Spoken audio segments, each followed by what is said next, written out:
मुझे फर्क पड़ता है।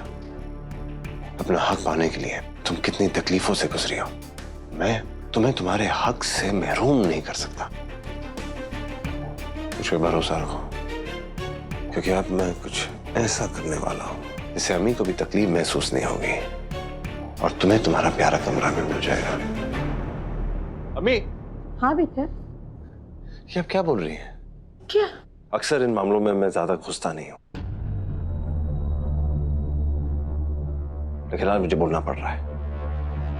ये कमरा सिर्फ और सिर्फ दुआ का है।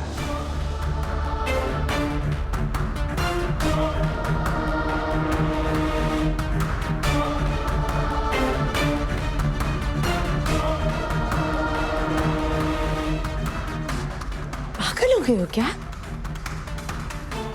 दुआ इस कमरे में तो क्या, इस घर में भी नहीं रह सकती। तुम उसे तलाक देना चाहते हो ना बेटा? फिर इसकी तरफदारी क्यों कर रहे हो? मैं किसी की तरफदारी नहीं कर रहा हूं, लेकिन मैं गजल को इस कमरे में नहीं रहने दे सकता। मतलब नहीं रहने दे सकता। अम्मी। क्यों मेरी जान? अम्मी,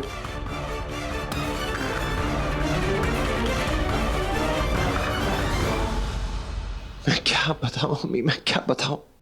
है तू बेटा, क्या हुआ? ये मनूस है अम्मी, ये कमरा बहुत मनूस है अम्मी, बहुत मनूस। इसने मेरी जिंदगी तबाह कर दी।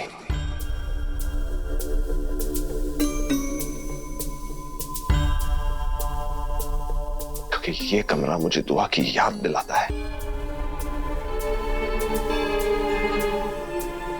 और मैं दुआ के साए से भी दूर रहना चाहता हूं अम्मी। इसलिए मैं यहां नहीं रहूंगा, हरगिज़ नहीं रहूंगा। और ना ही मैं गजल को इस कमरे में आने दूंगा। आप खुद सोचिए अम्मी, खुद सोचिए। जब तक तलाक की कार्रवाई पूरी नहीं हो जाती, ना तो हम दुआ को इस कमरे से निकाल सकते हैं, ना ही इस घर से। सोचिए अम्मी, जब पूरी तरह दुआ इस घर से निकल जाएगी, चली जाएगी, तो फिर गजल की मर्जी है, वो जा जाए वहां रहे, कोई रोकने टोकने वाला नहीं होगा, है ना? सही कह रहा हूं ना अम्मी?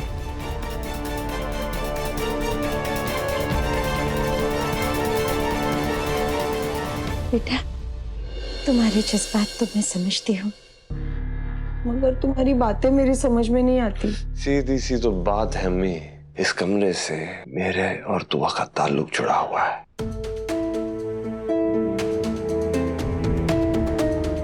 क्योंकि हम दोनों यहां रहते थे, हम एक जिंदगी बनाना चाहते थे, लेकिन अफसोस हम अपने रिश्ते को कायम नहीं कर पाए। ये कमरा मनूस है अम्मी, बेहद मनूस।